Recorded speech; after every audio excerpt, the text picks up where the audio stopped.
আল্লাহ নবী ঘুমের থেকে জেগে হযরত আলীকে ডেকে বলেন, আলী, আল্লাহ অর্ডার করেছেন আমি মদিনায় চললাম, আমার বিছানার পরে আমার চাদর গায়ে দিয়ে শুয়ে থাকো।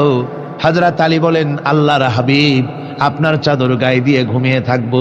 সকালবেলায় কাফির বেঈমানেরা আপনার বিছানার পরে আপনার চাদর গায়ে দেওয়া অবস্থায় আমি আলীকে তারা মোহাম্মদ মনে করবে, আর আমি আলীকে নবী মনে করে তারা তাদের তরবারি দিয়া কেটে কেটে টুকরা টুকরা করে আমারে বিদায় করে দেবে দুনিয়া থেকে।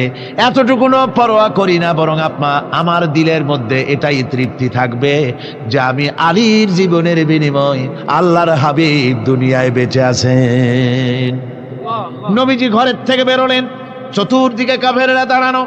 আল্লাহ নবী হাতে এক মুষ্টি বালু হাতে নিয়ে শাহাতেল ওযু পড়ে 3 বার দম করে বালুগুলো ছেড়ে দিলেন। বালিগুলি ঘরের চতুর্দিকে কাফেরদের চোখে চলে গেল। পরবর্তী সময় রব্বুল আলামিন ডেকে বলেন, নবীরে, বালি যখন নিক্ষেপ আপনি করেছিলেন ধুলাগুলি, আপনি তো শুধু নিক্ষেপ করেছিলেন, কিন্তু চতুর্দিকে কাফেরদের চোখে গেল কেমনে? একদিকে মেরেছিলেন, সেই দিকেই তো যাওয়ার কথা ছিল, চতুর্দিকের কাফেরের চোখে চোখে সেগুলো পৌঁছে গেল কেমনে? ওয়ামা রামাইতা ইদ রামাইতা ওয়ালাকিন্নাল্লাহ রামা। আপনি নিক্ষেপ করেন নাই, যখন আপনি নিক্ষেপ করেছিলেন আপনি তো শুধু বালুকণা ছেড়েছেন, আর ওই বালুকণাগুলি ঘরের চতুর্দিকে সব কাফেরদের চোখে পৌঁছবার দায়িত্ব আমার কুদরত গ্রহণ করেছিল। আমার ভাইয়েরা, নবীজি বিপদে, এতগুলি শত্রু তরবারি নিয়ে তিনি বিপদে ধৈর্য হারা হন নাই। আস্তে করে ঘরের থেকে বেরিয়ে হযরত আবু বকরের বাড়িতে গিয়ে হাজির। দরজায় গিয়ে আওয়াজ দিলেন, আবু বকর। অমনি দরজা খুলে গেল। লাব্বাইক ওয়া সাদাইক। হুজুর বলেন, আবু বকর রে, একটা ডাকে কেমনে সাড়া দিলে? তুমি কি ঘুমাইছিলে না? হযরত আবু বকর বলেন, হুজুর, আপনি বলেছেন আমাকে নিয়ে হিজরত করবেন, আমি মনে মনে চিন্তা করেছি, না জানি কত রাত্রে নবীজি আসেন, উঠতে যদি আমার দেরি হয়ে যায়, নবীজি যদি দরজার কাছে দাঁড়ায় দাঁড়ায় আমারে ডাকাডাকি করে, আর আমি যদি ঘুমায় থাকি, তাহলে আল্লাহর নবীর সঙ্গে বেয়াদবি হয়ে যাবে। এই মনে করে বিছানায় না ঘুমাইয়া আপনার গলার আওয়াজ শোনার জন্যে এই দরজার সঙ্গে পিঠ লাগাইয়া লাগাইয়া দাঁড়াইয়া ঘুমাচ্ছিলাম। আল্লাহর নবী হযরত আবু বকরকে সঙ্গে করে নিয়ে চললেন মদিনার দিকে। উল্টা পথে রওনা করলেন। বারবার কাবা শরীফের দিকে তাকাতে লাগলেন। বুখারী শরীফে এসেছে, নবীজি বারবার কাবার দিকে তাকিয়ে বলতেছেন, রে কাবা, বড় আশা ছিল তোর কাছে থাকবো, তোর খেদমত করব, কিন্তু তোর নিষ্ঠুর সন্তানেরা তোর কাছে আমারে থাকতে দিল না রে। আল্লাহ নবী মিসফালা দিয়ে জাবালে কেদোয়ার উপর দিয়ে চলে গেলেন জাবালে সুরে। গুহার কাছে যখন গিয়েছেন, ফজর রক্ত হয়ে গেল। হযরত আবু বকর রাদিয়াল্লাহু তাআলা আনহু বলছেন, হুজুর, আর উপায় নাই, দিন হয়ে গেল, এখন বুঝি ধরা পড়ে যাব, ওই গুহার মধ্যে গিয়ে আশ্রয় নেই। তবে আপনি দাঁড়ান, গুহার ভিতরেই পাহাড়িয়া গুহা, বিচ্ছু থাকতে পারে, সাপ থাকতে পারে, আমি আগে ঢুকি, যদি কোনো হিংস্র প্রাণী থাকে আমার উপর দিয়া আঘাত হয়ে যাক, আল্লাহর নবী হেফাজতে থাকুন। হযরত আবু বকর রাদিয়াল্লাহু তাআলা আনহু গুহার ভিতরে নামলেন। নেমে গুহা সাফ করে হুজুরকে ডাকলেন। হুজুর তাশরীফ ফরমালেন গুহার মধ্যে। হুজুর বলেন, আবু বকর, হেঁটে হেঁটে কষ্ট হয়ে গেছে, তুমি বসো, তোমার উরুর উপরে মাথা রেখে আমি একটু ঘুমায়ে যাই। আল্লাহর হাবিব ঘুমায় গেলেন। হযরত আবু বকর লক্ষ্য করে দেখেন চতুর্দিকে অনেকগুলি গর্ত দেখা যায়। এই গর্ত থেকে সাপ আসতে পারে, বিচ্ছু আসতে পারে মনে করে নিজের গায়ের চাদর ছিঁড়ে ছিঁড়ে গর্তগুলি বন্ধ করা শুরু করে দিলেন। কয়েকটা গর্ত বন্ধ করার মতো চাদর আর নাই, পাও দিয়ে চেপে ধরলেন। এক পাহাড়িয়া বিষধর সাপ বেরোবার জন্য চেষ্টা করে বেরোবার পথ খুঁজে নেই পেয়ে হযরত আবু বকরের পায়ের উপরে দংশন করেছে। বিষের যন্ত্রণায় হযরত আবু বকরের চোখ থেকে পানি দরদর করে পড়ছে। রাসূলুল্লাহর ঘুম ভেঙে গেল। আল্লাহর নবী তাকে বলেন, আবু বকর, চোখে পানি কেন? বাড়ির কথা বুঝি মনে পড়ে গেছে? হযরত আবু বকর বলেন, ইয়া রাসূলুল্লাহ, আল্লাহর নামে কসম করে বলি, যেই দিন আমি ঈমান এনেছি ওই দিন থেকে আমার মা বাপ, আমার কোলে আমার সন্তান, আমার স্ত্রী, আমার জায়গা জমি ঘর বাড়ি, এমনকি আমার নিজের আত্মার চাইতে হুজুর আপনারে ভালোবাসি বেশি। তাহলে কাঁদো কেন? হযরত আবু বকর বলেন, হুজুর বাড়ির জন্য কাঁদি না, ছেলেপেলের জন্য কাঁদি না, সাপে দংশন করেছে, যন্ত্রণায় কাঁদতেছি। আল্লাহ নবী সঙ্গে সঙ্গে মুখ থেকে থুতু বার করে যন্ত্রণার জায়গায় লাগাই দিলেন, সঙ্গে সঙ্গে যন্ত্রণা বন্ধ হয়ে গেল। হুজুর বললেন, আবু বকর প্রথম যখন তোমার এই আঘাত করেছিল সাপে, আমাকে কেন তাড়াতাড়ি বলো নাই? এতক্ষণ তো তোমার কষ্ট হতো না। হযরত আবু বকর বলেন, ইয়া রাসূলুল্লাহ, ওটা তো সাপে কাটার যন্ত্রণা, ওই যন্ত্রণায় আমার রক্ত জ্বলতেছে, যন্ত্রণায় যন্ত্রণায় আমার কলেজাটা যদি ফেটেও যেত। আল্লাহর হাবিব আরাম ফরমাচ্ছিলেন, আমি তাকে আরামে বিঘ্ন ঘটাতে পারতাম না। আমার ভাইয়েরা, হযরতে আবু বকর হযরতে রাসূল দুজন বসে আছেন, এমনি সময় কাফের বেঈমানেরা খুঁজতে খুঁজতে জায়গা মতো এসে গেছে। একজনে বলে ভিতরে আছে, আর একজনে বলে নাই। পায়ের যদি থাকবে তাহলে মাকড়সায় জাল বুনালো কি করে, পাখি ডিম পেড়ে বসে আছে কি করে, তাদের সন্দেহ হতে লাগলো। এর মধ্যে না একজন বলে আছে আর একজন বলে নাই। হযরত আবু বকর ভয়ের চোটে কেঁদে ফেলেছেন, হুজুর আর উপায় নাই। এই যে অবস্থান, এই অবস্থার ভিতরে, এই অবস্থার ভেতরেও আল্লাহ নবী এতটুকু ঘাবড়ে যান নাই। শত্রুরা তরবারি নিয়ে এসেছে, সুযোগ পেলেই একটু তাকালেই দেখতে পাবে, তুলে মেরে ফেলে দেবে।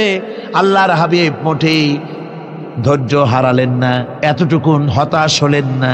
আল্লাহ পাকের হাবিব তার সাথীকে কি বললেন? তখন কোরআনে কারীম সূরা তাওবার মধ্যে আল্লাহ তা উদ্ধৃত করেছেন মুমিনদের জন্য, ইযহুমা ফিল গার ইয ইয়াকুলু লিসাহিবিহি লা তাহজান ইন্নাল্লাহা মা'ানা। ও আমার সাথী, ও বন্ধু, ভয় করো না, চিন্তা করো না, আমরা মাইনরিটি নই, আমরাই মেজরিটি। তার কারণ আল্লাহ আমাদের সাথে আছেন। সুবহানাল্লাহ, আল্লাহ আমাদের সাথে আছে।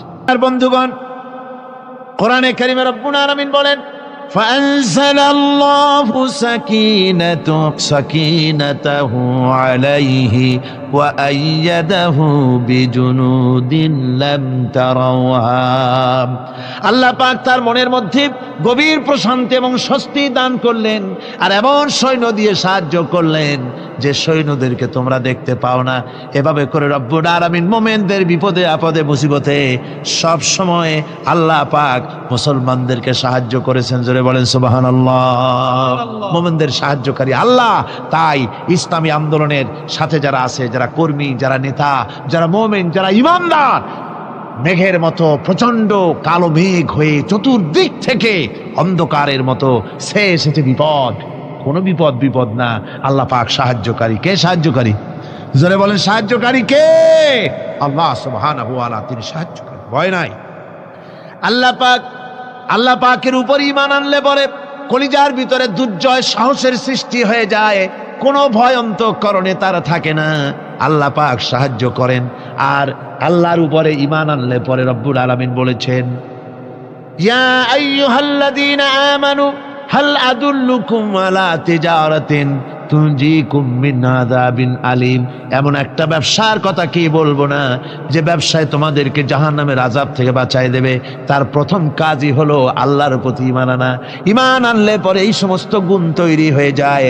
আর ঈমানে সবচাইতে উপকৃত হয় সমাজের লোকেরা, রাষ্ট্রের লোকেরা, পরিবারের লোকেরা, দেশের মানুষ উপকৃত হয় মুমিনদের দিয়ে ঈমানের কারণে। তার কারণ হলো একজন মুমিন, একজন ব্যক্তি যখন ঈমানদার হয়, মুমিন হয়ে যায়, আল্লাহর প্রতি যখন প্রগাঢ় বিশ্বাস তার এসে যায়, তখন সেই ব্যক্তি নৈতিকতার মান তার বেড়ে যায়। জোরে বলেন সুবহানাল্লাহ। নৈতিক চরিত্রের উপরে সে প্রতিষ্ঠিত হয়, সে মিথ্যা বলতে সাহস পায় না। মুমিন ব্যক্তি মিথ্যা বলতে সাহস পায় না। কেন পায় না? মিথ্যা বলতে সাহস পায় না, ঠকাতে সাহস পায় না, ওজনে কম দিতে সাহস পায় না, শয়তানি বদমাশি করতে সাহস পায় না। তার কারণ হলো আল্লাহ পাক বলে দিয়েছেন, মুমিন কোরআনের ভিতরে পড়েছে, ইয ইয়াতালাক্কাল মুতালাক্কিয়ানি আনিল ইয়ামিনি ওয়া আনিশ শিমালি কাঈদ। দুজন নিয়ন্ত্রণকারী ফেরেশতা তোমার ডানে এবং বামে বসে বসে তোমাকে নিয়ন্ত্রণ করছে। কোথায় যাও, কি করো, এই ফেরেশতারা বসে বসে সব দেখতেছে। মা ইয়ালফিযু মিন কাওলিন ইল্লা লাদাইহি রাকীবুন আতীদ। মানুষ এমন কোনো কথা বলে না যা ফেরেশতারা রেকর্ড না করে, সব রেকর্ড হয়ে যায়। তাই মুমিন ব্যক্তি দায়িত্বহীন কথা বলতে পারে না। মুমিন ব্যক্তির চরিত্র ভালো হয়ে যায়, সে যে কথা বলে বুঝে শুনে কথা বলে, সে যে ওয়াদা করে বুঝে শুনে ওয়াদা করে, যেহেতু সবকিছুর জবাব কিয়ামতে দিতে হবে। কোথায় দিতে হবে? কোথায় দিতে হবে? কিয়ামতে আল্লাহর দরবারে জবাব দিতে হবে। মহান আল্লাহ রাব্বুল আলামিন বলেছেন, ওয়ালাকাদ খালাকনাল ইনসানা ওয়া না'লামু মা তুওয়াসবিসু বিহি নাফসু। মানুষ সৃষ্টি করেছি আমি, তার অন্তঃকরণের ভিতরে ওয়াসওয়াসা কি হয় আমি জানি। এই জন্য মুমিনেরা মনের ভিতরে কোনো খারাপ কল্পনাও করতে পারে না। খারাপ কল্পনা করলেও তার হিসাব দেওয়া লাগবে আল্লাহর কাছে। কার কাছে? ওয়াইন তুবদু মিন আনফুসিকুম আও তুখফুহু ইউহাসিবুকুম বিহিল্লাহ। আল্লাহ বলেন, মনের মধ্যে যেসব কল্পনা করো তা প্রকাশ করো আর গোপন রাখো, ওইটার হিসাব নেব আমি আল্লাহ পাক। কিয়ামতের দিন আমার কাছে হিসাব দিতে হবে। বন্ধুগণ, এই জন্য মুমিন যারা, মুমিনদের চরিত্র প্রতিষ্ঠিত হয়, মুমিনদের ধারণা থাকে যেখানেই যাই না কেন, যেখানেই বসি না কেন, সেখানেই আল্লাহ, আল্লাহ ছাড়া কোনো জায়গা নাই। আছে নাকি? আছে।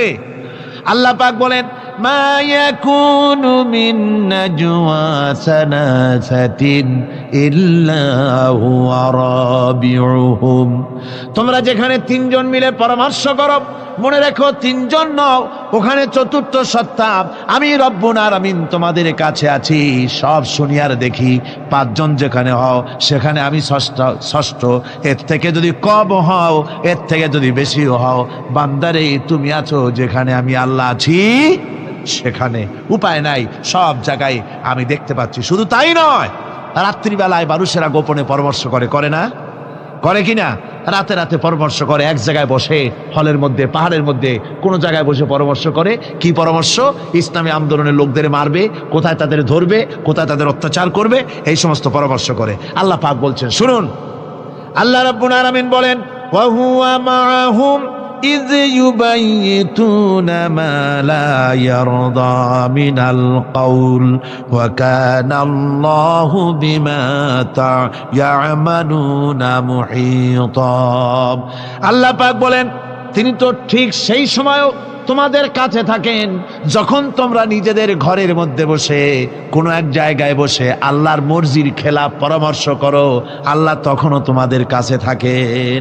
আল্লাহর ইহাতা থেকে, আল্লাহর কর্তৃত্ব থেকে বেরিয়ে যাওয়ার কোনো উপায় নাই। সুতরাং গোপনে বলেন, প্রকাশ্যে বলেন, যেভাবেই যা কিছু করা হোক না কেন, আল্লাহর কাছে আমাদের সমস্ত অপরাধগুলি ধরা হয়ে যায়। আর এটাই হচ্ছে ইমানের সীমা পরিসীমা।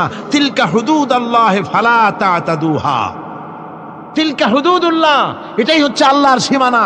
ইমানের এই সীমারেখা বজায় রেখে, ইমানের উপরে মজবুত করে কোনো ব্যক্তি, পরিবার, সমাজ, রাষ্ট্র যদি তৈরি হয়, তাহলে সেই সমাজই শান্তি আসে, সেই সমাজই আরাম আসে, সেই রাষ্ট্র শান্তিপূর্ণ হয়, সেখানে দিন কায়েম হয়, মানুষ সুখ সমৃদ্ধি খুঁজে পায়। সুতরাং আমরা আজকে আলোচনা করলাম ইমানের কোয়ালিটি। কি আলোচনা করলাম? ইমানের কোয়ালিটি। এই কোয়ালিটি দিয়ে যেন আল্লাহ আমাদেরকে ভরপুর করে দেন। জোরে বলেন আমিন। আরো জোরে বলেন আমিন।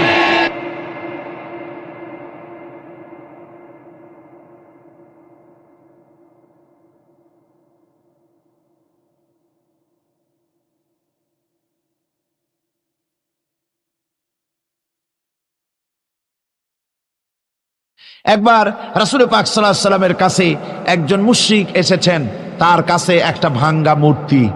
হুজুর জিজ্ঞেস করলেন, তোমার মূর্তিটা ভাঙা কেন? লোকটি বলল যে এটি হচ্ছে আমার খোদা, একে আমি সব সময় সাথে রাখি, না জানি কোন সময় কোন বিপদে পড়ি, এই জন্য সাথে রাখি বিপদ থেকে বাঁচার জন্য। পথিমধ্যে আমার প্রকৃতির ডাক এলো, পেশাব পায়খানায় যাওয়ার প্রয়োজন হলো, তো মনে করলাম এমন জায়গায় এই খোদা নিয়ে যাওয়া উচিত না। খোদাকে রাস্তার উপরে রেখে তারপরে গেলাম কাম সারতে। কাম সেরে এসে দেখি যে এইটার মাথা থেকে শুরু করে পা পর্যন্ত ভিজা, মনে করলাম খোদার শরীর ভিজা, না জানি নিশ্চয়ই কোনো পবিত্র বরকতপূর্ণ পানি হবে। তো এই বরকতপূর্ণ পানি আমি নিজে একটু টেস্ট করলাম, জিব্বা দিয়া চাটলাম, খাইলাম, দেখলাম যে কেমন কেমন গন্ধ আসে, আর কি একটা টক টক জাতীয় বিশ্রী রকমের। তো মনে করলাম পবিত্র পানি এরকমের গন্ধ হবে কেন? এদিক ওদিক তাকালাম, তাকিয়ে দেখি দূরে একটা কুকুর দাঁড়ানো, তার নিচের থেকে পানি টপকাচ্ছে। তখন ভাবলাম যে আসলে কোন বরকতের পানি এটা। আমি তখন রাগ করে এইটা ঠ্যাং ধরে আছাড় মারলাম যে তুই কি খোদা না তুই একটা হুদা? তুই তো নিজেরই ঠেকাতে পারিস না বিপদ থেকে, তো আমারে ঠেকাবি কি করে? হাদিস শরীফ এসছে, রাসূল পাক সাল্লাল্লাহু আলাইহি সাল্লাম তখন হেসে দিয়েছিলেন। সে হাসিতে হুজুরের দন্ত মোবারক বিকশিত হয়েছিল, শরীর মোবারক কেঁপে উঠেছিল। হুজুর জিজ্ঞেস করলেন, আমার কাছে কি মন্তব্য এসেছো? লোকটি বলছে, হুজুর আমার কাছে আজকে এইসব জিনিসের ব্যর্থতা, অসারতা ধরা পড়েছে, আমি তৌহিদের আশ্রয় নিতে এসেছি। আল্লাহর নবী বললেন, পড়ো লা ইলাহা ইল্লাল্লাহু মুহাম্মাদুর রাসূলুল্লাহ। মুমিন ব্যক্তি আত্মমর্যাদার সৃষ্টি হয় তার কলিজার মধ্যে, আত্মসম্ভ্রম, আত্মসম্মান।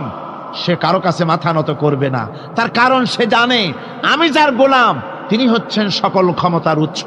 সকল ক্ষমতার উৎস কে? চিল্লায় বলতে হবে, সকল ক্ষমতার উৎস কে? কিন্তু আমার দেশের পার্লামেন্ট, আমার দেশের সংসদ, এই সংসদে নেতা নেত্রীরা সেখানে বসে বলেন সকল ক্ষমতার উৎস, সকল শক্তির উৎস জনগণ। বলেন এরকম, সকল ক্ষমতার উৎস জনগণ। এই ধরনের কথা বলা শিরক, বিশ্বাস করাও শিরক। জনগণের ক্ষমতা কোথায়? জনগণ শুধু ভোটের ক্ষমতা রাখে, ক্ষমতা দেওয়ার মালিক আর ক্ষমতা ছিনায় নেওয়ার মালিক জোরে বলেন কে? জনগণই যদি ক্ষমতার মালিক হয় তাহলে 9 বছরের রাজার 10 বছরের সাজা হয় কেমনে? জনগণ ক্ষমতার মালিক নয়, এটি একটি মিথ্যে কথা। এই কথাটি শিরক, কোন মুসলমানের কথা বিশ্বাস করা উচিত নয়। কথা বুঝতে পেরেছেন? কোন মুসলমানের বিশ্বাস করা উচিত নয়।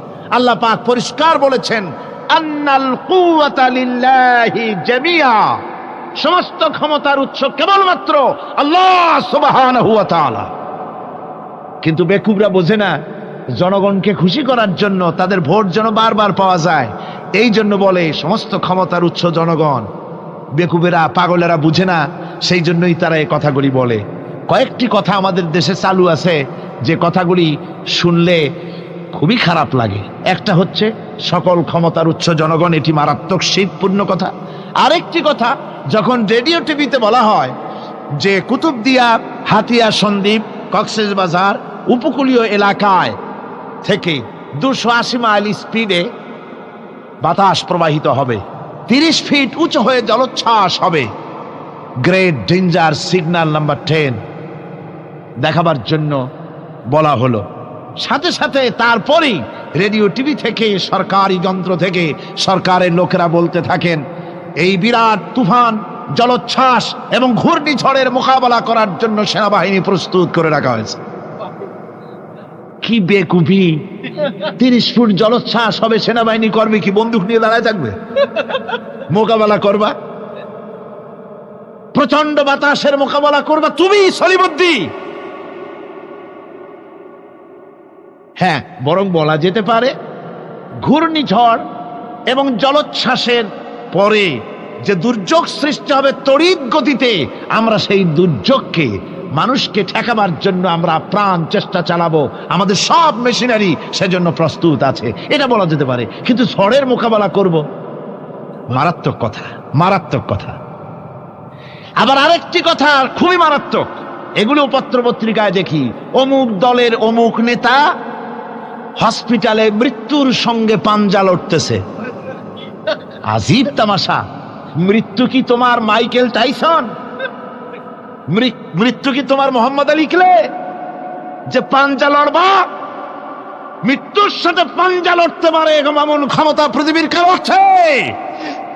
সুতরাং এগুলো জাহালাতের কথা, মূর্খতার কথা।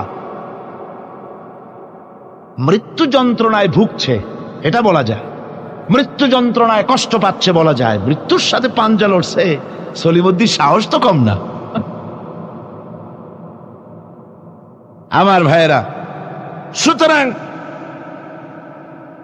সমস্ত ক্ষমতার উৎস কেবলমাত্র আল্লাহ সুবহানাহু ওয়া তাআলা। যাকে খুশি ক্ষমতায় দেন, যাকে খুশি ক্ষমতা থেকে নামায় দেন। এত বড় প্রচন্ড ক্ষমতার মালিক তিনি। রাতকে দিন বানান, দিনকে রাত বানিয়ে দেন, সাগরকে নগর করেন, নগরকে সাগরে পরিণত করে দেন, আমিরকে ফকির করেন, ফকিরকে আমির বানায় দেন, রাস্তার মানুষ ধরে নিয়ে, অপরিচিত লোক একজন ধরে নিয়ে রাষ্ট্রের মালিক বানায় দেন, প্রেসিডেন্ট বানায় দেন। আবার সম্মানের ফুলের মালা দিয়া গলা থেকে শুরু করে পা পর্যন্ত ফুলের মালা দিয়া ভরে দেন। নাফরমানি যখন বাড়তে থাকে, এত বড় ক্ষমতার মালিক আমার আল্লাহ রব্বুল আলামিন ফুলের মালাগুলি বাদ দিয়ে ফুলের মালার পরিবর্তে জুতার মালা গলায় পরাইয়া ফাঁসির মঞ্চে ঝুলাইয়া দেন। পারেন কিনা? প্রচন্ড ক্ষমতার মালিক তিনি। তিনি যদি কারো ক্ষমতা ছিনিয়ে নিবেন, এটা যদি সিদ্ধান্ত হয়, পৃথিবীর মানুষ তাকে ক্ষমতার উপরে রাখতে পারে? আর আল্লাহ যদি কাউকে ক্ষমতা দিতে চান, সেই ক্ষমতা থেকে তাকে মাহরুম কেউ করতে পারে? পারেন। সমস্ত ক্ষমতার একমাত্র মালিক হচ্ছেন কে? আল্লাহ সুবহানাহু ওয়া তাআলা। মানুষেরা বোঝে না, তাই আত্মম্ভরিতা ক্ষমতার মোহে কি করবে দিশা করতে পারে না। এই জন্য যারা মুমিন হবে তাদের এই চিন্তা মনের মধ্যে থাকবে, আত্মমর্যাদা আসবে, কারো সামনে হাত পাতবে না, হাত পাতবে তো আল্লাহ সুবহানাহু ওয়া তাআলার কাছে, কাউকে ভয়ও করবে না। আত্মমর্যাদার কারণে সে তার রিজিক সম্পর্কেও নৃশংস হয়ে যাবে, অর্থাৎ রিস্ক সম্পর্কেও তার পরোয়া থাকবে না, যে হক কথা যদি বলি তাহলে যদি আমার চাকরি না থাকে। আছেন এরকম লোক? হক কথা যদি বলি, চাকরি যদি না থাকে, দাওয়াত যদি আর না হয়, গুলি খেয়ে যদি মরি, এই চিন্তাও মুমিনের লোকের মধ্যে থাকে না, যেহেতু তার আত্মমর্যাদা এসেছে। রিস্কের মালিক মসজিদের মুতাল্লি নয়। অনেক ইমাম আছে মসজিদে, হক কথা বলতে সাহস পায় না। আছে না? চট্টগ্রামে না থাকতে পারে, বিভিন্ন জেলায় আছে, হক কথা বলার সাহস পায় না। মনে করে রিস্কের মালিক মুতাল্লি অথবা সেক্রেটারি। আর দুর্ভাগ্যজনক সত্য, বাংলাদেশের অধিকাংশ মসজিদের মুতাল্লি আর সেক্রেটারি এমন লোক যারা ধর্মনিরপেক্ষতাবাদে বিশ্বাসী, যারা ইসলামের রাজনীতিতে বিশ্বাস করে না। এ ধরনের বহু লোক মসজিদের সেক্রেটারি, মেম্বার, মুতাল্লি হয়ে বসে আছে, আর মসজিদের ইমামদেরকে হক কথা বলতে দেয় না। আছে না? ইমাম সাহেবরা, আমি কিন্তু পাইকারি কথা বলছি না, আলহামদুলিল্লাহ যোগ্যতা সম্পন্ন ইমাম আছেন যারা কথা বলেন। আবার কিছু লোক আছে যারা ভয় পান, আমি তাদের উদ্দেশ্যে বলছি, কোরআনে কারীম বলছে রিস্কের মালিক হচ্ছেন আল্লাহ সুবহানাহু ওয়া তাআলা। তোমার রিস্কের পরোয়াটা কিসের? ইন্নাল্লাহা হুয়ার রাজ্জাকু যুল কুওয়াতিল মাতিন। রিস্কের মালিক তো আল্লাহ পাক, তার হাতেই সমস্ত রিস্ক। রিস্ক কার হাতে? বাংলাদেশ পৃথিবীর দ্বিতীয় বৃহত্তম মুসলিম দেশ। এই দেশে বসে মসজিদে কথা বলতে ভয় পায়, মুসলমানেরা মসজিদে বসে কথা বলতে ভয় পায়। কিন্তু ভারতের দিকে তাকান, ভারতের দিল্লির জুমা মসজিদের ইমাম আব্দুল্লাহ বুখারী, লোকটার জন্য দোয়া এসেই যায় দিল থেকে। যখন কলকাতার হাইকোর্টে কোরআনে কারীমকে ব্যান করে দেওয়ার জন্য মামলা দায়ের করা হলো, দিল্লির জুমা মসজিদের ইমাম বক্তৃতা করলেন। সেই বক্তৃতার ক্যাসেট আমার কাছে পৌঁছানো হয়েছিল। আমি বক্তৃতা যখন শুনছিলাম, আমার মনে হচ্ছিল যেন তার মুখ থেকে আগুন বর্ষণ হচ্ছে। তিনি বলতেছিলেন যেই ভারতকে আমরা সাজায়েছি, এ ভারতকে আমরা পাতা পল্লব দিয়ে, শাখা প্রশাখা দিয়ে, ফুল দিয়ে, ফল দিয়ে গোটা ভারত 850 বছর বসে আমরা সাজিয়েছি। এ ভারতের কুতুব মিনার আমার, এ ভারতের তাজমহল, শীষমহল, এ ভারতের দেওয়ানি আম, দেওয়ানি খাস, এ ভারতের যা কিছু দেখার, যা কিছু সৌন্দর্য সব মুসলমানেরা করেছে। সেই মুসলমানদের কলিজা, সেই মুসলমানদের রূহ, গোটা পৃথিবীর মুসলমানদের মগজ, পৃথিবীর শ্রেষ্ঠ নেয়ামত আল্লাহ রাব্বুল আলামিনের আখেরি কালাম কোরআনের বিরুদ্ধে কেস হয়েছে। আব্দুল্লাহ বুখারী বলছেন, এই কোরআনের বিরুদ্ধে কোরআন ব্যান করার মতো রায় যদি ভারতের কোন জজ মুখ দিয়ে উচ্চারণ করে কোরআন ব্যান করা হলো, তিনি বলছেন, আমি ভারতের জুমা মসজিদের ইমাম শুধু নই, ভারতের 20 কোটি মুসলমানের ইমাম আমি। তিনি বলছেন যদি কোরআনে কারীমকে ব্যান করার রায় ঘোষণা করবে যে জজ, সে জজকে আমি পায়ের নিচে তলায় ধরে বাম হাত দিয়ে তার জিহ্বাটা টেনে ছিঁড়ে ফেলে দেব।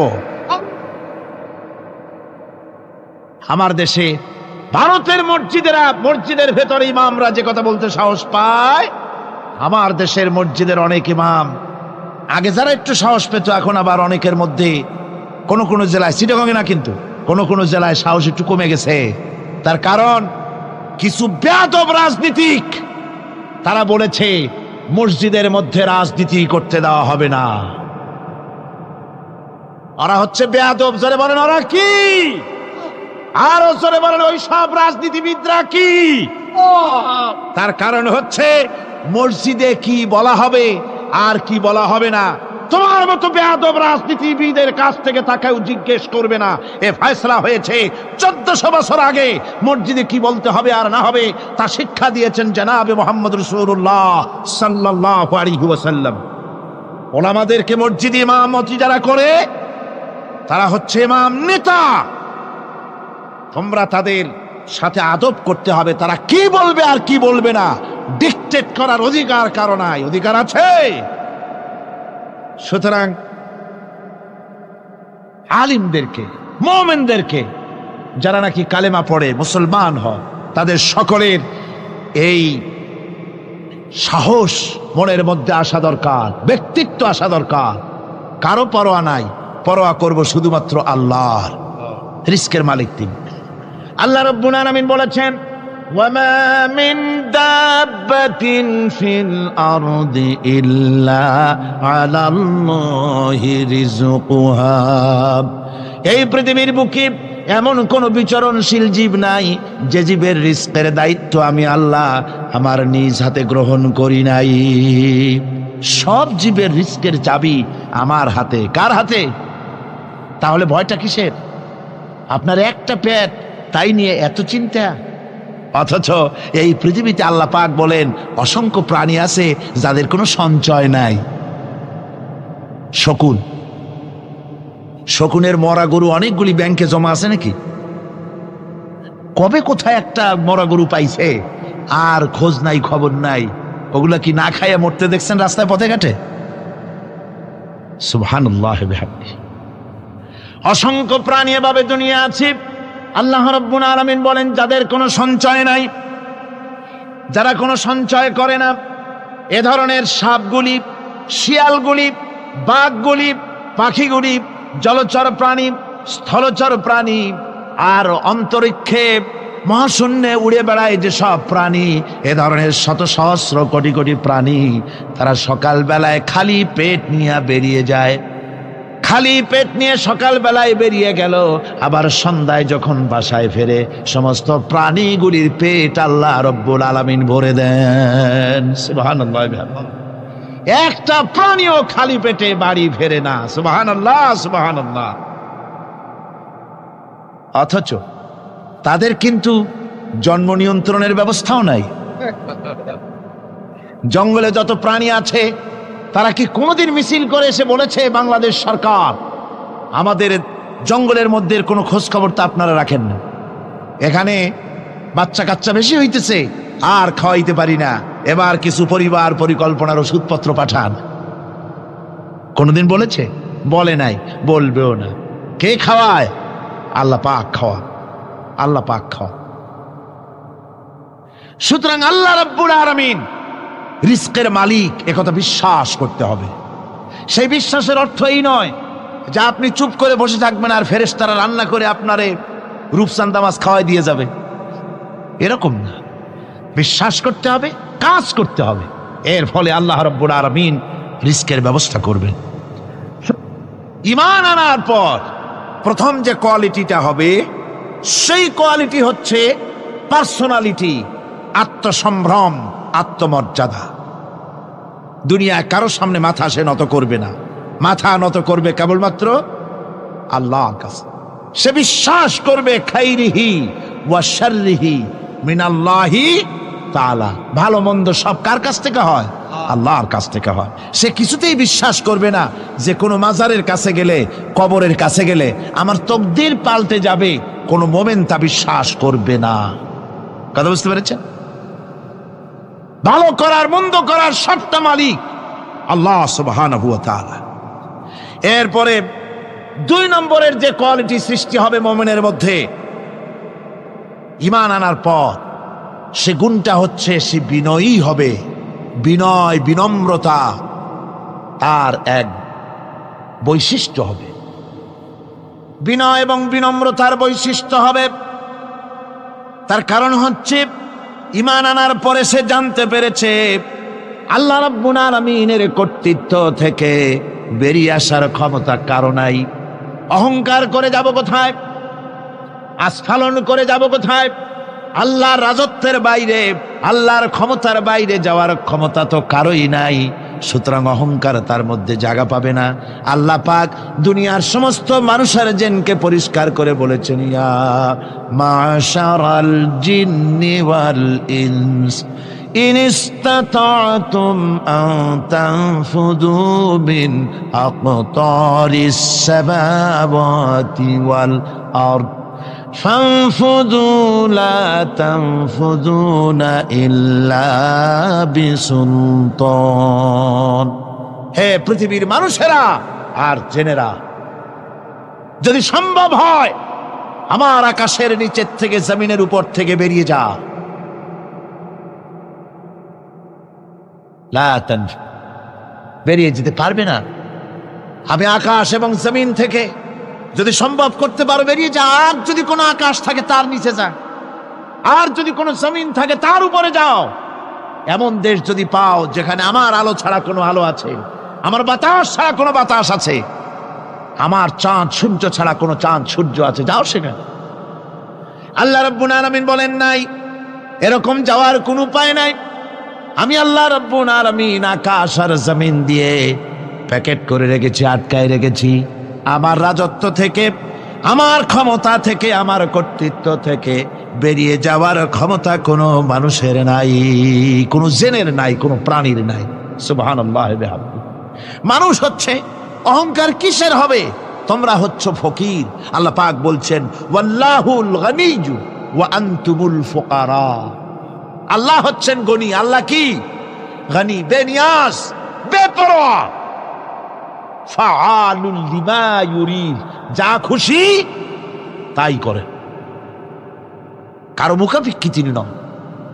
কোরআনে কারীমে রব্বুল আলামিন বলেছেন, নবী আপনি আমার ব্যাপারে, আমার গুণাবলীর ব্যাপারে বলুন। কুল হুয়াল্লাহু আহাদ, পড়েন সবাই। কুল হুয়াল্লাহু আহাদ আল্লাহুস সামাদ লাম ইয়ালিদ ওয়া লাম ইউলাদ ওয়া লাম ইয়াকুল লাহু কুফুয়ান আহাদ। আল্লাহ পাক বলেন, বান্দারে ও আমার নবী আপনি বলুন, আল্লাহ পাক এক এবং একক, তিনি নিরঙ্কুশ, তিনি বেনিয়াস, তিনি কারো মুখাপেক্ষী নন, তিনি কাউকে জন্ম দেন নাই, তাকেও কেউ জন্ম দেয়নি। আকাশ এবং জমিনে আল্লাহর সমকক্ষ কেউ নাই। তোমরা হচ্ছ ফকির, আর আমি আল্লাহ হচ্ছে বেনিয়াজ। লিল্লাহি মা ফিস সামাওয়াতি ওয়া মা ফিল আরদ, আকাশে যা আছে জমিনে যা আছে সব আল্লাহর। সব কার? আল্লাহ পাকের। সুতরাং কিসের অহংকার, কিসের মাতবাড়ি? মানুষ পেছনের কথা ভুলে যায়, মোটেই চিন্তা করে না। একটু আগে যারা ক্ষমতায় ছিল আজকে তারা ক্ষমতা হারা, আজকে যারা ক্ষমতায় এলো তারা আবার ক্ষমতা মসনদে বসে দুনিয়ার সব বিপদ আপদ ভুলে যায়। কি করে আরো বেশি লুটপাট করা যায়, আরো বেশি মানুষকে শোষণ করা যায়, মানুষ এই চিন্তাই করে। অহংকারে ক্ষমতার দর্পে ফেটে পড়ে, চিন্তা করে না পেছনের কথা। আল্লাহ রাব্বুল আলামিন বলেন, যারা নাকি মুমিন বান্দাদের বিনয় এবং বিনম্রতা তাদের মধ্যে সৃষ্টি হয়ে যাবে, তার কারণ হলো আল্লাহ পাক বলেছেন, ওয়ালা তামশি ফিল আরদি মারহান ইন্নাকা লান তাখরিকাল আরদা ওয়ালান তাবলুগাল জিবালা তুলা। ওয়ালা তামশি ফিল আরদি মারহান, আমার জমিনের উপরে অহংকার করে পা ফেলো না। তুমি কি পারবে অহংকার করে আমার জমিনটাকে ফাটাই দিতে? কি বলেন, পারা যাবে? অহংকার করে জমিনের উপরে লাথি মারেন জোরে, জমিন ফাটবে? ফাটবে না, আপনার পা ছিঁড়ে যাবে। আপনি কি পারবেন অহংকার করে পাহাড়ের উচ্চতা লাফ দিয়ে ছাড়াই যেতে পারবেন? তাও পারবেন না। সুতরাং আল্লাহ পাকের উপরে ঈমান আনলে পরে তাদের মাথা এভাবে নত হয়ে যায়, অহংকার তাদের মধ্যে জায়গা পায় না। অহংকার কিসের অহংকার তোমার? মানুষ তার জন্মের কথা, কোরআনে কারীম বলে মানুষ কি তার জন্মের কথা স্মরণ করে না? তোমার তো এমন অবস্থা ছিল, দুনিয়ায় উল্লেখযোগ্য বিষয়বস্তু হিসাবে তুমি পরিগণিত ছিলে না। তুমি হচ্ছ, তোমার জন্মের উৎস কথা হচ্ছে এক ফোঁটা নাপাক পানি, এমন নাপাক পানি যা শরীর থেকে নির্গত হলে পরে গোসল করা ওয়াজিব হয়ে যায়। এমন এক ফোঁটা নাপাক পানি যার জন্মের উৎস, তার আবার অহংকার কিসের? পৃথিবীতে অহংকার যারাই করলো আল্লাহ পাক তাদেরকে ভালো করে দেখায় দিলেন। নমরুদকে দেখায়ছেন, ফেরাউনকে দেখায়ছেন, যুগের ছোট ছোট নমরুদ ফেরাউন যেখানে যেখানে খুদে খুদে ফেরাউন হয়েছে আল্লাহ সকলকেই দেখিয়ে দিয়েছেন। দেন নাই? দেখিয়ে দিয়েছেন। সুতরাং মাথা নিচু করে চলতে হবে, বিদ্যার বড়াই করা চলবে না। কত লেখাপড়া করেছো তুমি? এমএ পাস করেছো, তাতে কি হয়েছে? সবে মাত্র বর্ণবোধ পড়েছো, জ্ঞানের রাজ্যে পা ঢুকিয়েছো, এখনো কিছু শেখনি। টাইটেল পাস করেছো, তো কি হয়েছে? কদ্দুর শিখেছো? নিউটনের মতো মানুষ মৃত্যুর সময় বললেন, জ্ঞান সমুদ্রের বেলাভূমিতে দাঁড়িয়ে সামান্য বালু কণা নিয়ে নাড়াচাড়া করলাম, অথই সমুদ্রের কিছুই দেখতে পারলাম না। শেখ সাদী রহমতুল্লাহ আলাইহি ইন্তেকালের সময় বলেছেন, মালুম শোধ কি হিচ মালুম না শোধ। সারা জীবন সাধনা করে বুঝিলাম ইহা, যে কিছুই বুঝিলাম না। এগুলি হচ্ছে জ্ঞানীদের কথা। আর কোন রকম ইউনিভার্সিটির বারান্দা দিয়ে 3-4 দিন হাঁটছে, কয় যে সব বুঝি। কি বুঝছো? কয় দেয়ার ইজ নো গড, স্রষ্টা বলতে কেউ নেই। পাগল কি আর গাছে ধরে মিয়া? সুতরাং বিদ্যার বড়াই চলবে না, স্বাস্থ্যের বড়াই চলবে না, অর্থের বড়াই চলবে না। অর্থের বড়াই করবে, কত অর্থ তোমার হয়েছে?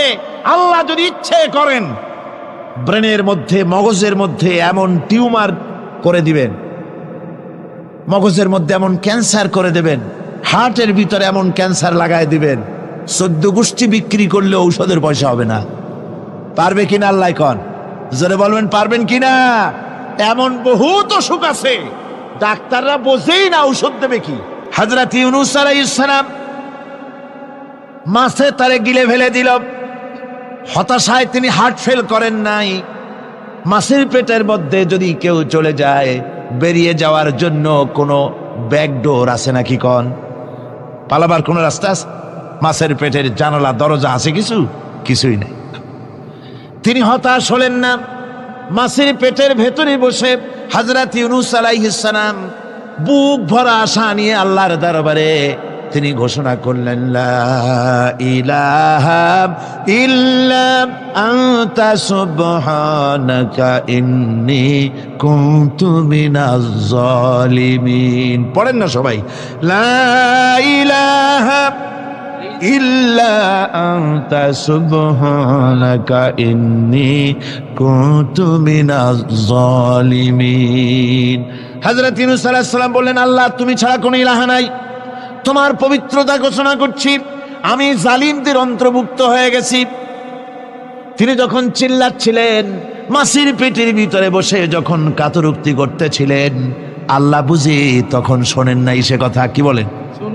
আল্লাহ বুঝি তখন তন্দ্রায় বা নিদ্রায় ছিলেন? না, আল্লাহ পাক কি ঘুমান? তন্দ্রায় যান? লা তাখুযুহু সিনাতুন ওয়ালা নাওম। আল্লাহ রাব্বুল আলামিন বলেন, কোন তন্দ্রা বা নিদ্রা আল্লাহ রাব্বুল আলামিনকে স্পর্শ করে না। হযরত ইউনূস আলাইহিস সালাম যখন মাছের পেটের ভিতরে বসে চিৎকার মারলেন, আল্লাহ পাক বলেন, ইউনূস রে, তোমার ওই ডাক কেউ শোনে নাই, দুনিয়ার কোন রাজা বাদশাহ শোনে নাই, দুনিয়ার কোন বন্ধু বান্ধব তোমার শোনে নাই, কিন্তু আমি তোমার আরশের মালিক, আমি রব্বুল আলামিন শুনেছি। শুধু শুনি নাই, সঙ্গে সঙ্গে জবাব দিয়ে দিয়েছি। ফাস্তাজাবনা লাহু ওয়া নাজ্জাইনাহু মিনাল গাম্মি। পড়েন, ফাস্তাজাবনা লাহু ওয়া নাজ্জাইনাহু মিনাল গাম্মি ওয়া কাযালিকা নুনজিল মুমিনিন। আল্লাহ পাক বলেন, আমি জবাব দিলাম। মাছের পেটের ভিতরে বেদনা শুরু হয়ে গেল, মাছ আর তলদেশে শুয়ে থাকতে পারলো না, সাঁতরাতে পারলো না, মাছ ভেসে উঠল উপরে। পেটের যন্ত্রণায় মাছ কিনারায় চলে এসে বমি করে দিতে পারলে যেন বাঁচি, এই অবস্থা মাছের হলো। কিনারায় চলে এলো, বমি করে ইউনূস আলাইহিস সালামকে ফেলে দিল, মাছও বাঁচলো, ইউনূস আলাইহিস সালামও বাঁচলো। আল্লাহ রাব্বুল আলামিন বলেন, মুমিনেরা শোনো, শুধু ইউনূসকে নয়, ওয়া কাযালিকা নুনজিল মুমিনিন। এইভাবে করে মুমিন বান্দারা যদি আমাকে ডাকে, আমার কাছে যদি হাত ফাইলায়, আমি আল্লাহ রব্বুল আলামিন মুমিনদের এভাবে বিপদ মুক্ত করে দেই। আল্লাহ পাক বিপদ মুক্ত করে দেন। ওমান ইয়াত্তাকিল্লাহা ইয়াজআল লাহু মাখরাজা। আল্লাহকে যে ভয় করে, আল্লাহ তার জন্য রাস্তা খুলে দেন। জোরে কোন সুবহানাল্লাহ। দেখেন, ইউসুফ আলাইহিস সালাম, জুলাইখা তাকে আটকায় ফেলেছে ঘরের মধ্যে, তালা দেওয়া, খিল দেওয়া, সিটকানি মারা, পালাবার পথ নাই, চতুর্দিকে উলঙ্গ নগ্ন চিত্র। আর এই সুন্দরী যুবতী নারী জুলাইখা তার প্রেম নিবেদন করেছে হযরত ইউসুফের কাছে।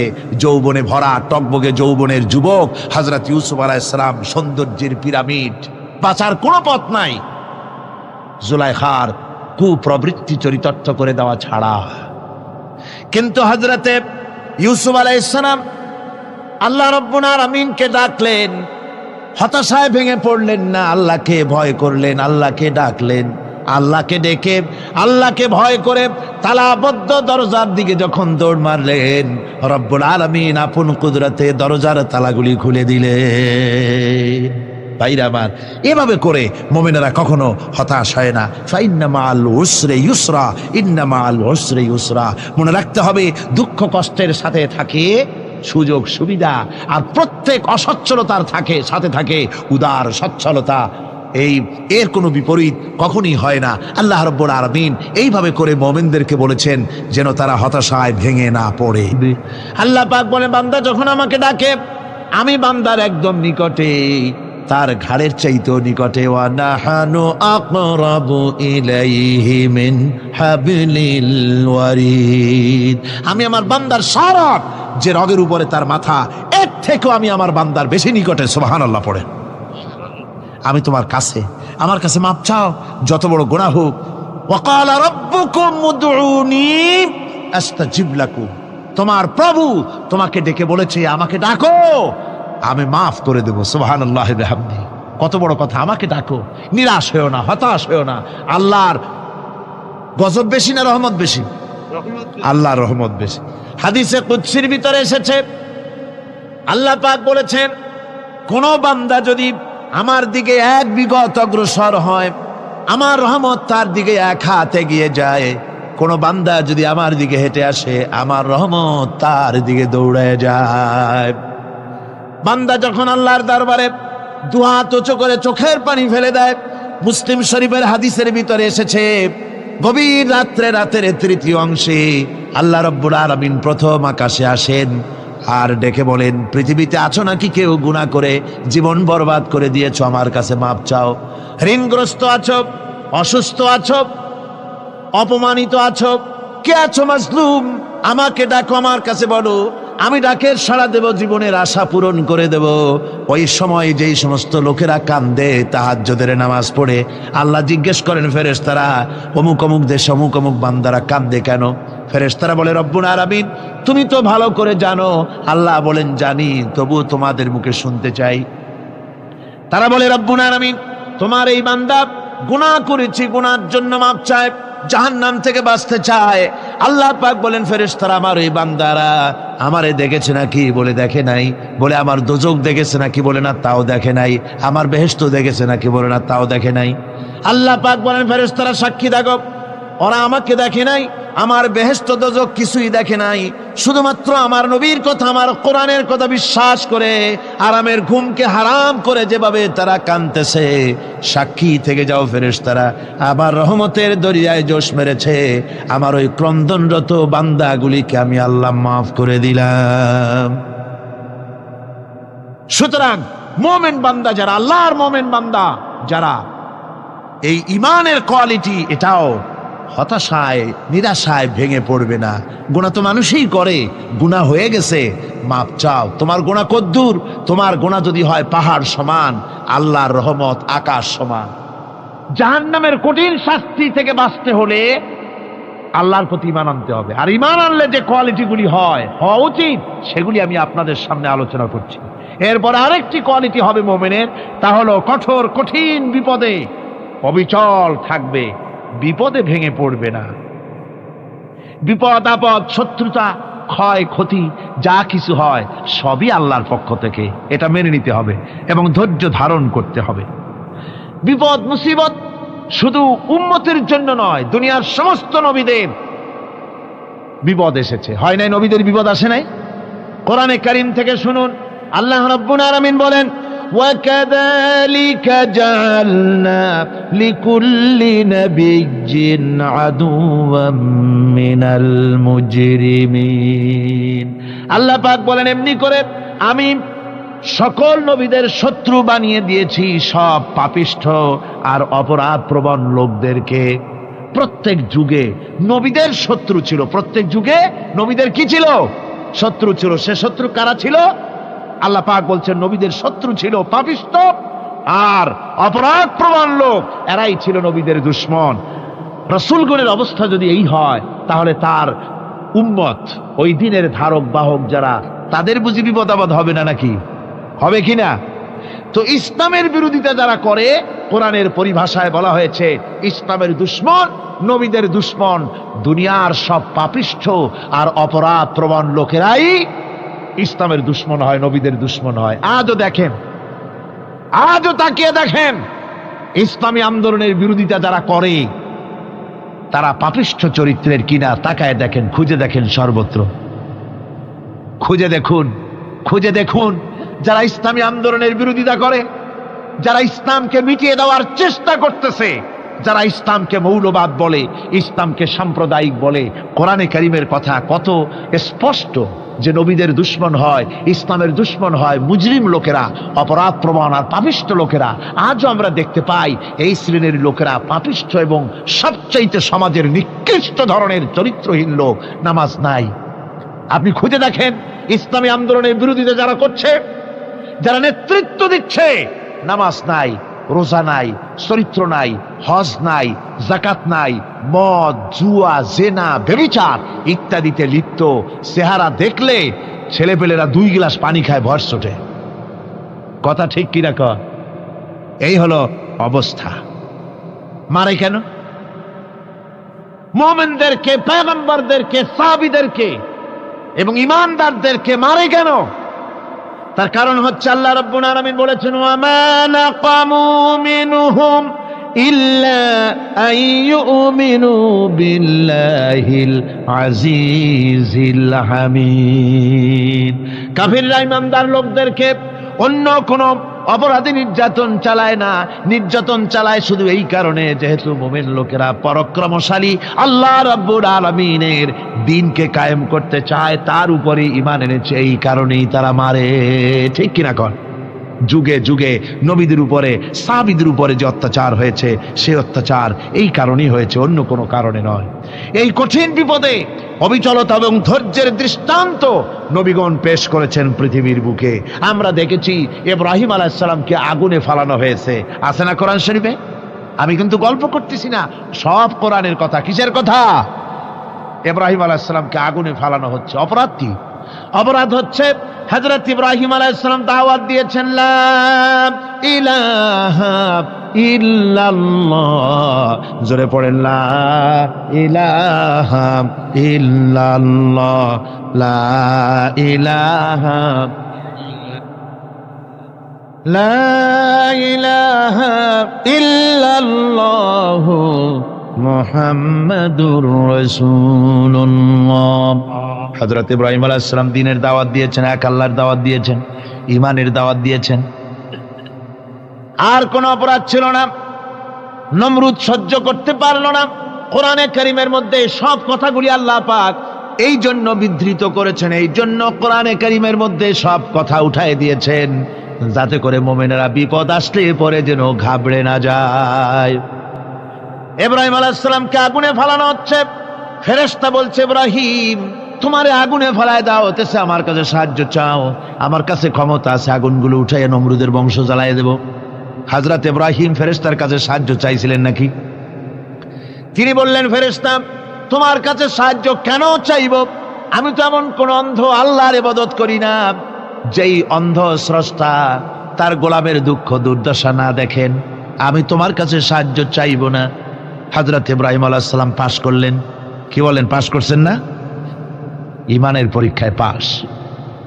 আগুনের মধ্যে হযরত ইব্রাহিমকে যখন ফেলানো হচ্ছে, রব্বুল আলামিন আগুনের প্রতি নোটিশ করে দিলেন, ইয়া নারু কুনি বারদাও ওয়া সালামান আলা ইব্রাহিম। আগুন আমার ইব্রাহিমের জন্য শান্তিদায়ক, ঠান্ডা হয়ে যা। এখন কি আর আগুনের বাপের ক্ষমতা আছে ইব্রাহিমরে পোড়ানো? আর ক্ষমতা নাই। আমার বন্ধুগণ, ইব্রাহিম আগুনের ভিতরে আরামে বসা আছেন, আর ওদিকে নমরুদ বসে বসে দেখতেছে দূর থেকে। ইব্রাহিম তো জ্বলে না, গায়ের মধ্যে আগুন জ্বলে গেল। ডাক দিয়া কয়, আগুন তোর হলো কি? কেন জ্বালাইতে পারিস না আমার দুশ্মন রে? হলোটা কি তোর? তোর কি জ্বালানো শক্তি বন্ধ হয়ে গেল নাকি? আগুনের ভিতর থেকে জবাব এলো, নমরুদ রে, আমার ভিতরে জ্বালানো শক্তি আছে কি নাই যদি প্রমাণ করতে চাও, টেস্ট করতে চাও, তুই নিজে আয়, তোরে শুদ্ধ তামাম দুনিয়া জ্বালাই দিতে পারি, ইব্রাহিমের এক গাছা পশমও জ্বালাই দিতে পারি না। তার কারণ হচ্ছে আমি হচ্ছি মাখলুক, আল্লাহ হচ্ছেন খালিক। আল্লাহ আমাকে বলেছেন না জ্বালাতে, তুমি 1000 বার বললেও আমি ইব্রাহিমকে জ্বালাইতে পারবো না। কোরআনে কারিমে ঘটনা বলে মুমিনদেরকে সাহস দেওয়া হচ্ছে, মুমিনেরা দ্বীনের কাজ করতে গিয়ে বিপদ আবাজ আসবে, ইমানের দাবি হলো বিপদ আসবে, আর বিপদ আসলে ঘাবড়ায় যেও না, মুসিবতে পড়ে চিন্তায় পেরেশানে হয়রান হয়ে যেও না। বিশ্বকবি আল্লামা ইকবাল কি সুন্দর করে বলেছেন, আজ ভি হোক জু ইব্রাহিম কা ইমা पैदा आग कर सकती है एक अंदाज गुलिस्तां पैदा। ইব্রাহিমের ঈমান যদি আজিও কোথাও হয় বিদ্যমান, করতে পারেন অগ্নিকুণ্ডে খুবসুরত এক গুলিস্তান। আজও যদি আগুনের ভিতরে কোন নমরুদ কোন ইব্রাহিমকে যদি ফেলে দেয়, আল্লাহ রাব্বুল আলামিন আজও আগুনকে ফুলের বাগান বানায়া দিবেন। সুবহানাল্লাহ। ভয় পাওয়ার কারণ নাই, চিন্তা করার কোনো কারণ নাই। আমার বন্ধুগণ, হযরতে হুদ আলাইহিস সালামকে যখন সমাজের লোকেরা, রাষ্ট্রের লোকেরা ঘিরে ফেলে দিল। সমাজ শক্তি, রাষ্ট্র শক্তি যখন তাকে ঘিরে ফেলে দিল, ষড়যন্ত্রের পাহাড় তুলে দিল, তারে মেরে ফেলে দিবে। হযরত হুদ দেশ থেকে তা পালায় গেলেন না, ভয় পেলেন না। হযরতে হুদ আলাইহিস সালাম বললেন, কোরআনে কারিমে হযরত হুদের কথা কোট করা হলো, ফাকিদুনি জামিআন সুম্মা লা তুনজিরুন। সম্মিলিতভাবে ষড়যন্ত্র করো আমার বিরুদ্ধে, সবাই মিলে ষড়যন্ত্র করো, সুম্মা লা তুনজিরুন, আর আমাকে এতটুকু অবকাশ তোমরা দিও না। ইন্নী তাওয়াক্কালতু আলাল্লাহি রাব্বি ওয়া রাব্বিকুম, আমি ভরসা করেছি সেই আল্লাহর উপরে, যার কুদরতি হাতের ভেতরে, যিনি আমাদের রব তোমাদেরও রব, আর যার কুদরতি হাতের ভিতরে তামাম পৃথিবীর জানগুলি যার হাতে, সে আল্লাহর উপরে ভরসা করেছি। ষড়যন্ত্র যদ্দূর আছে করতে থাকো, আমি ষড়যন্ত্র পরোয়া করি না। সুবহানাল্লাহ পড়েন। এটাই হলো মুমিনের কোয়ালিটি। শুধু ঈমান, লা ইলাহা ইল্লাল্লাহু মুহাম্মাদুর রাসূলুল্লাহ, গরুর গোশত খাই, আর রবিউল মাস আসতে পরে ইয়া নবী সালাম আলাইকা, ইয়া রাসূল সালাম আলাইকা, তারপরে গরম গরম জিলাপি আর রসগোল্লা খাইলাম খুব বেশি করিয়া, এর নাম মুমিন নয়। মুমিন হচ্ছে তার চলায় ফেরায়, ওঠায় বসায় সাহসিকতার এক আন্দাজ তৈরি হবে সে। আমার ভাইয়েরা, বিপদে অবিচলতা আমাদেরকে পয়গম্বরেরা শিক্ষা দান করেছেন। আমরা দেখতে পেয়েছি বিশ্বনবী জনাবে মুহাম্মদুর রাসূলুল্লাহ সাল্লাল্লাহু আলাইহি ওয়াসাল্লাম হিজরতের রাত, কাফেররা চতুর্দিকে দাঁড়ানো, হযরত জিবরাইল এসে বলেন, ইয়া রাসূলুল্লাহ, হে কাফেররা চতুর্দিকে ঘিরে দাঁড়িয়েছে, গভীর রাত, এখন হাতে তাদের তরবারি, সকাল হলে পরেই তারা আপনাকে মেরে ফেলে দিবে, তাড়াতাড়ি ওঠেন, মদিনার দিকে চলে যান। আল্লাহ নবী ঘুমের থেকে জেগে হযরত আলীকে ডেকে বলেন, আলী, আল্লাহ অর্ডার করেছেন, আমি মদিনায় চললাম, আমার বিছানার পরে আমার চাদর গায়ে দিয়ে শুয়ে থাকো। হযরত আলী বলেন, আল্লাহর হাবিব, আপনার চাদর গায়ে দিয়ে ঘুমিয়ে থাকবো, সকালবেলায় কাফির বেঈমানেরা আপনার বিছানার পরে আপনার চাদর গায়ে দেওয়া অবস্থায় আমি আলীকে তারা মুহাম্মদ মনে করবে, আর আমি আলীকে নবী মনে করে তারা তাদের তরবারি দিয়া কেটে কেটে টুকরা টুকরা করে আমারে বিদায় করে দেবে দুনিয়া থেকে। এতটুকুনো পরোয়া করি না, বরং আমার দিলের মধ্যে এটাই তৃপ্তি থাকবে যে আমি আলীর জীবনের বিনিময় আল্লাহর হাবিব দুনিয়ায় বেঁচে আছেন। নবীজি ঘরের থেকে বেরোলেন, চতুর্দিকে কাফেররা দাঁড়ানো। আল্লাহ নবী হাতে এক মুষ্টি বালু হাতে নিয়ে শাহাতেল ওযু পড়ে তিনবার দম করে বালুগুলো ছেড়ে দিলেন। বালিগুলি ঘরের চতুর্দিকে কাফেরদের চোখে চলে গেল। পরবর্তী সময় রব্বুল আলামিন ডেকে বলেন, নবীরে, বালি যখন নিক্ষেপ আপনি করেছিলেন, ধুলাগুলি আপনি তো শুধু নিক্ষেপ করেছিলেন, কিন্তু চতুর্দিকে কাফেরদের চোখে গেল কেমনে? একদিকে মেরেছিলেন, সেই দিকেই তো যাওয়ার কথা ছিল, চতুর্দিকের কাফেরের চোখে চোখে সেগুলো পৌঁছে গেল কেমনে? ওয়ামা রামাইতা ইদ রামাইতা ওয়ালাকিন্নাল্লাহ রামা। আপনি নিক্ষেপ করেন নাই, যখন আপনি নিক্ষেপ করেছিলেন আপনি তো শুধু বালুকণা ছেড়েছেন, আর ওই বালুকণাগুলি ঘরের চতুর্দিকে সব কাফেরদের চোখে পৌঁছবার দায়িত্ব আমার কুদরত গ্রহণ করেছিল। আমার ভাইয়েরা, নবীজি বিপদে, এতগুলি শত্রু তরবারি নিয়ে তিনি বিপদে ধৈর্য হারা হন নাই। আস্তে করে ঘরের থেকে বেরিয়ে হযরত আবু বকরের বাড়িতে গিয়ে হাজির। দরজায় গিয়ে আওয়াজ দিলেন, আবু বকর। অমনি দরজা খুলে গেল। লাব্বাইক ওয়া সাদাইক। হুজুর বলেন, আবু বকর রে, একটা ডাকে কেমনে সাড়া দিলে? তুমি কি ঘুমাইছিলে না? হযরত আবু বকর বলেন, হুজুর, আপনি বলেছেন আমাকে নিয়ে হিজরত করবেন, আমি মনে মনে চিন্তা করেছি, না জানি কত রাত্রে নবীজি আসেন, উঠতে যদি আমার দেরি হয়ে যায়, নবীজি যদি দরজার কাছে দাঁড়ায় দাঁড়ায় আমারে ডাকাডাকি করে, আর আমি যদি ঘুমায় থাকি, তাহলে আল্লাহর নবীর সঙ্গে বেয়াদবি হয়ে যাবে। এই মনে করে বিছানায় না ঘুমাইয়া আপনার গলার আওয়াজ শোনার জন্যে এই দরজার সঙ্গে পিঠ লাগাইয়া লাগাইয়া দাঁড়াইয়া ঘুমাচ্ছিলাম। আল্লাহর নবী হযরত আবু বকরকে সঙ্গে করে নিয়ে চললেন মদিনার দিকে। উল্টা পথে রওনা করলেন। বারবার কাবা শরীফের দিকে তাকাতে লাগলেন। বুখারী শরীফে এসেছে, নবীজি বারবার কাবার দিকে তাকিয়ে বলতেছেন, রে কাবা, বড় আশা ছিল তোর কাছে থাকবো, তোর খেদমত করব, কিন্তু তোর নিষ্ঠুর সন্তানেরা তোর কাছে আমারে থাকতে দিল না রে। আল্লাহ নবী মিসফালা দিয়ে জাবালে কেদোয়ার উপর দিয়ে চলে গেলেন জাবালে সুরে। গুহার কাছে যখন গিয়েছেন, ফজর রক্ত হয়ে গেল। হযরত আবু বকর রাদিয়াল্লাহু তাআলা আনহু বলছেন, হুজুর আর উপায় নাই, দিন হয়ে গেল, এখন বুঝি ধরা পড়ে যাব, ওই গুহার মধ্যে গিয়ে আশ্রয় নেই। তবে আপনি দাঁড়ান, গুহার ভিতরেই পাহাড়িয়া গুহা, বিচ্ছু থাকতে পারে, সাপ থাকতে পারে, আমি আগে ঢুকি, যদি কোনো হিংস্র প্রাণী থাকে আমার উপর দিয়ে আঘাত হয়ে যাক, আল্লাহর নবী হেফাজতে থাকুন। হযরত আবু বকর রাদিয়াল্লাহু তাআলা আনহু গুহার ভিতরে নামলেন, নেমে গুহা সাফ করে হুজুরকে ডাকলেন। হুজুর তাশরীফ ফরমালেন গুহার মধ্যে। হুজুর বলেন, আবু বকর, হেঁটে হেঁটে কষ্ট হয়ে গেছে, তুমি বসো, তোমার উরুর উপরে মাথা রেখে আমি একটু ঘুমায়ে যাই। আল্লাহর হাবিব ঘুমায়ে গেলেন। হযরত আবু বকর লক্ষ্য করে দেখেন চতুর্দিকে অনেকগুলি গর্ত দেখা যায়। এই গর্ত থেকে সাপ আসতে পারে, বিচ্ছু আসতে পারে মনে করে নিজের গায়ের চাদর ছিঁড়ে ছিঁড়ে গর্তগুলি বন্ধ করা শুরু করে দিলেন। কয়েকটা গর্ত বন্ধ করার মতো চাদর আর নাই, পাও দিয়ে চেপে ধরলেন। এক পাহাড়িয়া বিষধর সাপ বেরোবার জন্য চেষ্টা করে বেরোবার পথ খুঁজে না পেয়ে হযরত আবু বকরের পায়ের উপরে দংশন করেছে। বিষের যন্ত্রণায় হযরত আবু বকরের চোখ থেকে পানি দরদর করে পড়ছে। রাসূলুল্লাহর ঘুম ভেঙে গেল। আল্লাহর নবী তাকে বলেন, আবু বকর, চোখে পানি কেন? বাড়ির কথা বুঝি মনে পড়ে গেছে?